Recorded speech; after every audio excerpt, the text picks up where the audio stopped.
Good evening, gentlemen. How are you? Oh, by the way, I should add that we may look like we're not ESG compliant, but we're missing a very important panelist who had a family emergency and couldn't join us today. She would have given us the investor's perspective, but I believe these gentlemen will ably fill in for her. So, Akinyinka, are you ready for the hot seat? Let's go. Let's go. All right, I love it. Okay, so I think when people think about Africa, we think about infrastructure and we think about roads and schools and institutions. But I really appreciate companies and founders and operators that have a counterintuitive approach to what infrastructure is like. And I think AFEX is one of such companies. So can you talk to me about how you guys took this perspective on infrastructure for the commodities exchange that AFEX is, and how you turn that into all the money that AFEX is worth now? Thank you. Thank you very much. It's a pleasure to be here. This is my first time being here, and I'm significantly overwhelmed. This is a great platform to connect and meet people. Now, back to the question.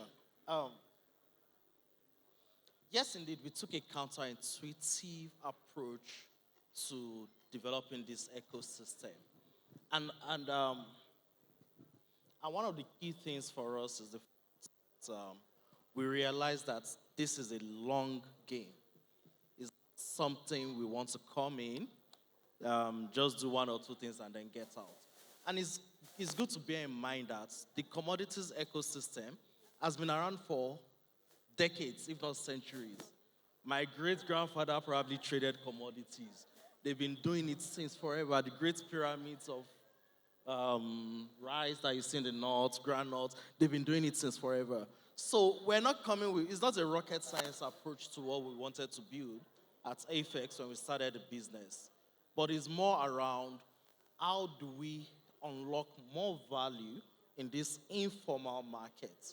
And that is what informed our approach to infrastructure and building the markets. Prior to now, most businesses that actually own or run warehouses are mostly, at the scale we're talking about, are mostly manufacturers that needed to store their goods. At AFEX, we have the largest single third-party warehouse collection that is not used for manufacturing directly, but for creating that space in the market that we believe is critical. And let me give you a background to that. When you look at agriculture in Nigeria today, agriculture contributes about not less than 20% to our country's GDP. Out of that 20%, 80 to 90% of it is crop production. Now, when you look at that ecosystem in particular, the productivity or value in that market, when you compare it to other African peers, is less than 60%. Now, imagine being able to take that 60% to 100% and then grow it significantly. Are you being generous with that 60%? I feel like all the numbers I hear indicate that it might not be that high. Okay, but we'll go with 60%. Let's work with that, no right? problem. We're being so positive. Basically, the story is when you unlock value in that ecosystem, it's not just going to work for the agricultural ecosystem, it's going to have a ripple effect across the ecosystem. And you know the funny thing, a lot of people don't realize that FX's play is not just in commodities, it's more around capital markets. How do we unlock financing, capital for players in our Greek to grow and develop their economic base? That's basically how and that's how we see the market, and that's how we're building and developing the ecosystem we have. I love it. So inevitably, I believe all three of you, technology is at the core of your businesses. But I'll ask you first, Akinyinka, and then I'll go to these other gentlemen. Like, when did the tech not do everything you needed to do? When did you hit the limits of the tech, right? And how did you have to use it differently or think differently about it to deliver on the value that this market promises? Interesting one for us. So when we started the business, we were using foreign software that was developed for a very, very matured market with standard process structures and operations. That's what we're using. And when it came to our business, everything fell apart. It just couldn't work. We tried using it for inventory keeping, it's not working. onboarding your clients, your farmers with digital records and co, it doesn't work. So in 2018, we had to take a step back. Hello? Okay. And the first step for us was getting a local third-party company to develop a solution for us. Unfortunately, we discovered that nobody can do it the way you can do it yourself. And in 2018, we made our bold decision to build our tech.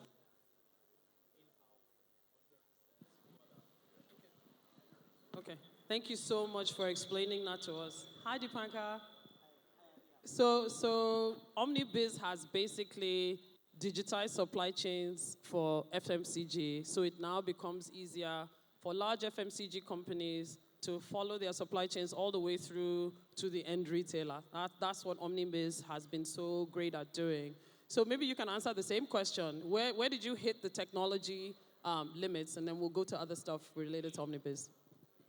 Yeah, I think, like Akin mentioned, the business we are into has existed for way longer than I have.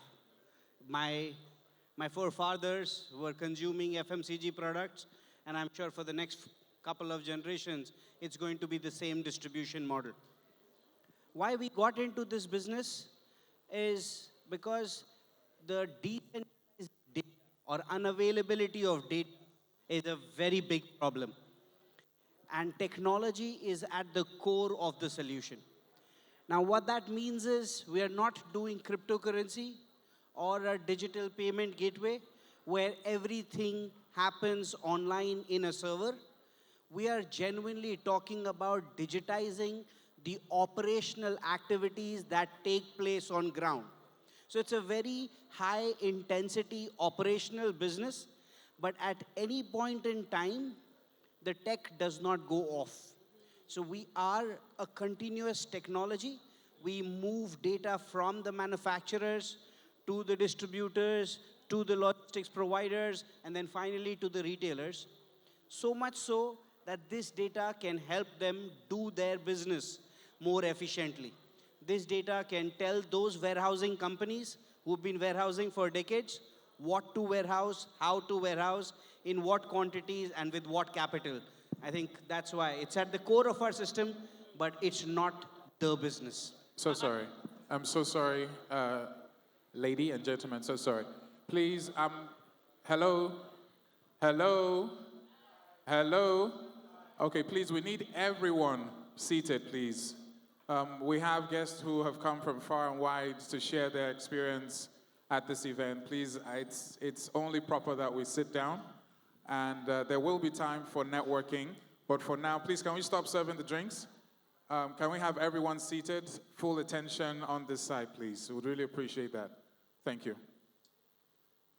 Okay, so I wanted to touch on something that you've both said. I promise you we didn't plan this, right? But you've both said that you have built businesses that follow the patterns of how business has been done for hundreds of years. I find that one of the challenges that companies have is that they often fly in with business models and try to copy and paste. And when that's not successful, we blame the market as opposed to stepping into the market and taking our appreciation for it and now wrapping it into a business model that is sustainable and already habitual. So that's an interesting point that I wanted to highlight. But Deepankar, OmniBiz has scaled now across Africa. And speaking of cutting and pasting, what businesses typically do, because it's safe, right, is take the same business model in the market that it worked and, travel somewhere else and expect it to work elsewhere. But I believe that, like Nigerians going to every country, you need a visa to get to start up your business in another country, and that requires certain adjustments. So can you talk to me about what parts of your playbook have stayed the same and what parts of your playbook have had to change as you've scaled across Africa? Sure. No, I think this is a very important part.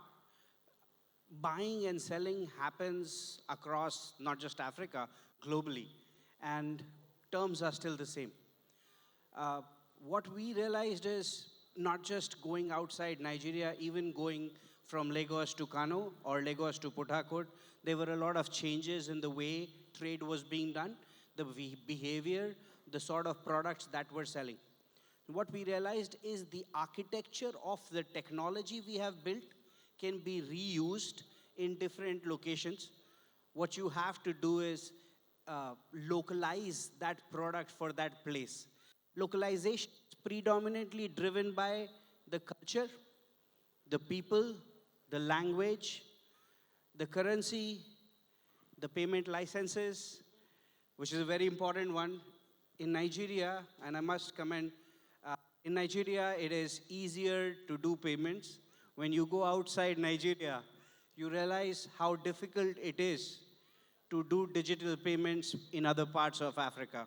So getting the right payment partners. And then finally, if you are proving your business for the first time, if you're doing the 0 to 1, you have to prove to your partners that what you have built as the architecture will make sense.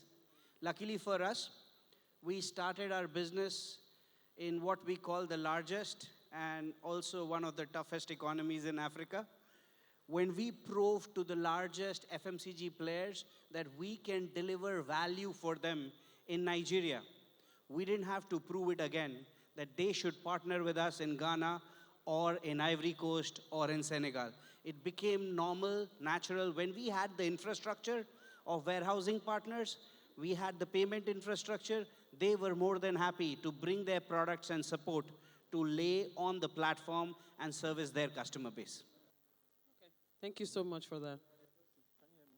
Just to chime in into what Deepankar had mentioned, and I just felt I should share my story around what Deepankar just said. So, I mean, at OPay, when I was leading digital at OPay, we scaled really well. We conquered Nigeria. I moved to Fair Money. I did the same thing. Then I went to Lemfi, and from scratch, I did the same thing for Nigerians in the diaspora. And in my own head, I was thinking that same playbook would work for Kenyans in the diaspora. I failed woefully. So we like to think that what works in one market would work because you've been successful in one particular market, but it's different. You need to sort of apply different nuances that you learn from each market and apply differently to the market that you're going to. I wanted to just sort of mention that, yeah. So I think it's interesting that you raise that, right? Because often when people in the tech ecosystem, I like to call myself an ecosystem auntie, right? So when we're talking, we usually talk about cut and paste, and we're complaining about models being imported. But one of the things I thought it was really important to highlight in this conversation is that even when we take homegrown models and try to export them to other countries, we can't, there might be friction as well. So you need to at least be mindful that you're going to see some, as you think about expansion.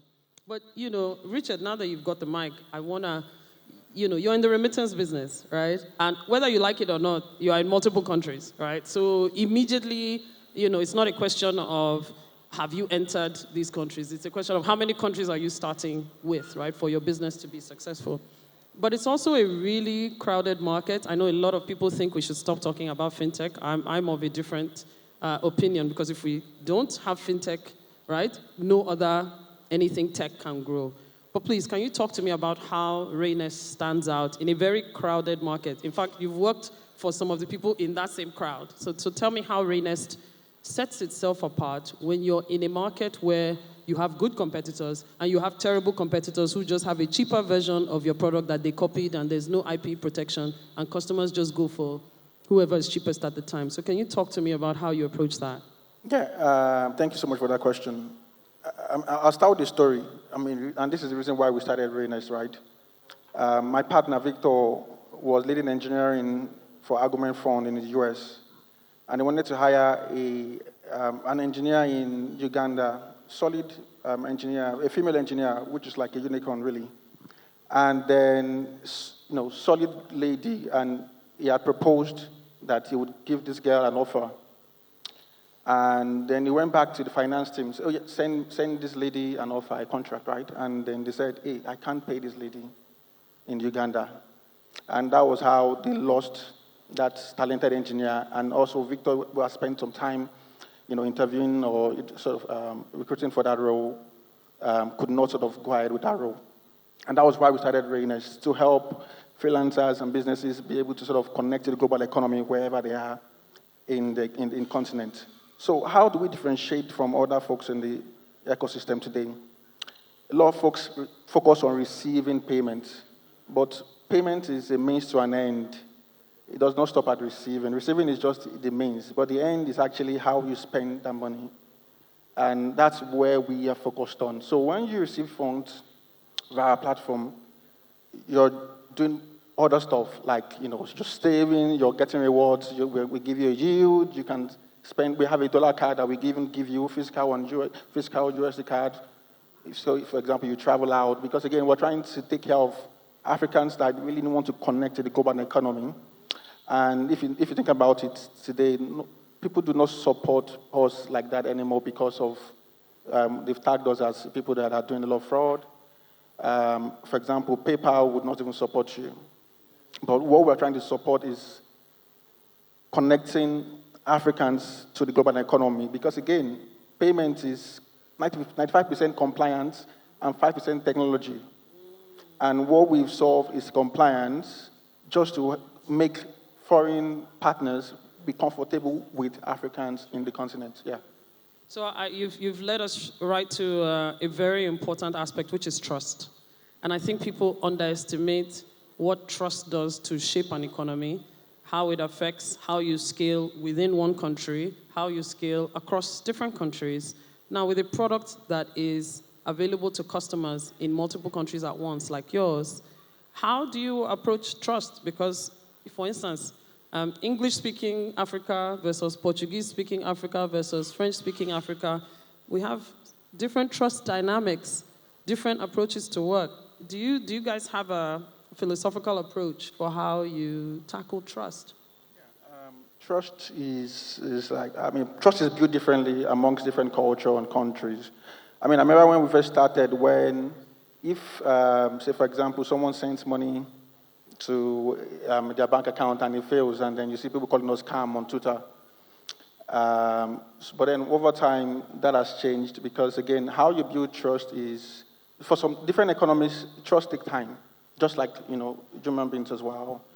How we've built trust over time is continue to be transparent. So even if there's a downtime, you communicate. Sure. And also how, we've spent 3 years now working on our product, and at 3 years business, you start to sort of, okay, maybe these guys are not going to go away the next day. Mm-hmm. So I think the way we've tackled trust is being reliable and, being transparent. Okay, so time and consistency, like a good boyfriend.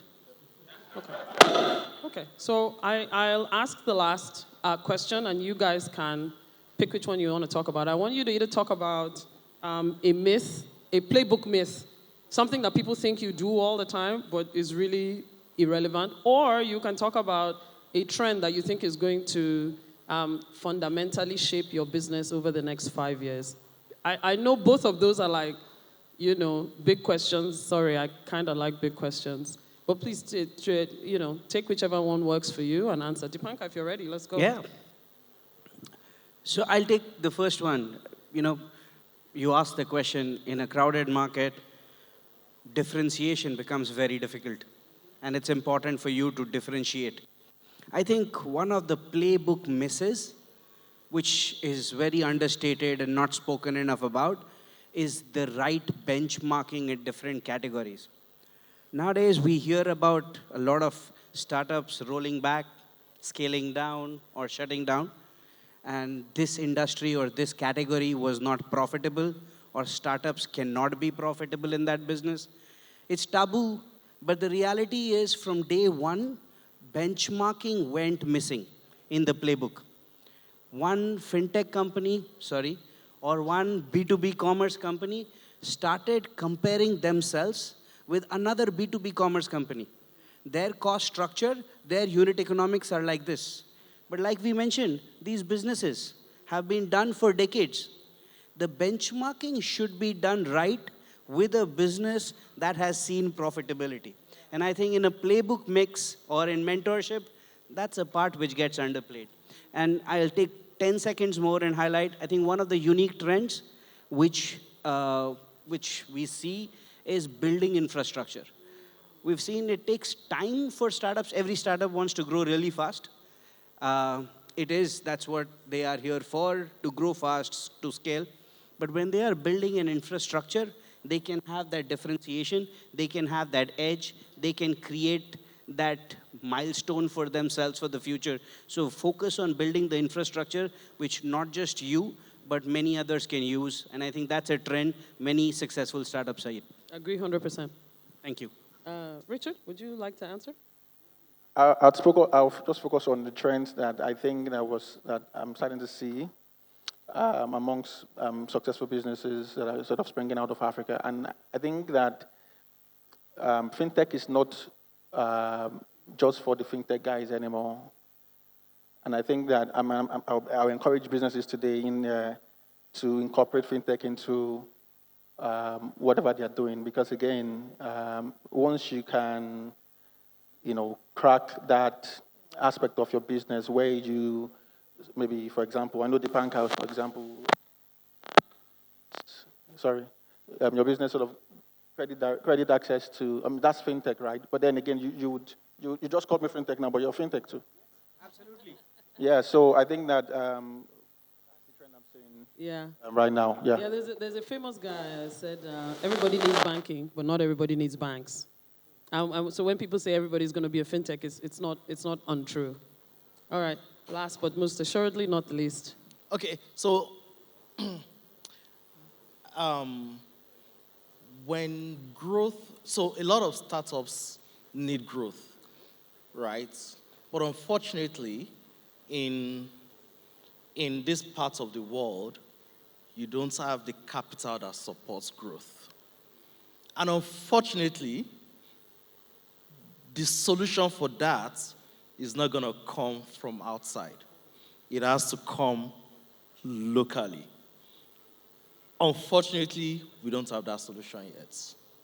And that is one of the things that kills startups a lot faster these days. So you see a lot of people going for growth, leveraging debt significantly with very, very little capital that can support that debt. And then when you've grown big on tiny support, it's easier for the rug to be pulled off your feet, and then you come crumbling down. Yeah. We need to solve that if we really, really want to focus on the growth of our local economy. So if I hear you correctly, you're saying we need growth infrastructure as well. Growth infrastructure, growth capital. Sure. And a ready example, so if you look at the recent bank capitalization that was done, majority of the funds came locally. Why? How were they able to attract it? We need something that could work in that manner, in that fashion for startup companies. We need patience locally that can support it. I think that's an important point, but I think capitalization for banks can appear easily because we understand banking, right? A lot of us have grown up seeing all of these banks get bigger and bigger and bigger. I remember when Zenith was started. Fun fact, my uncle was one of the founding team of Zenith Bank, right? We saw all those banks grow up, so it's an easy business to, if they say they want to list or raise capital, there's trust.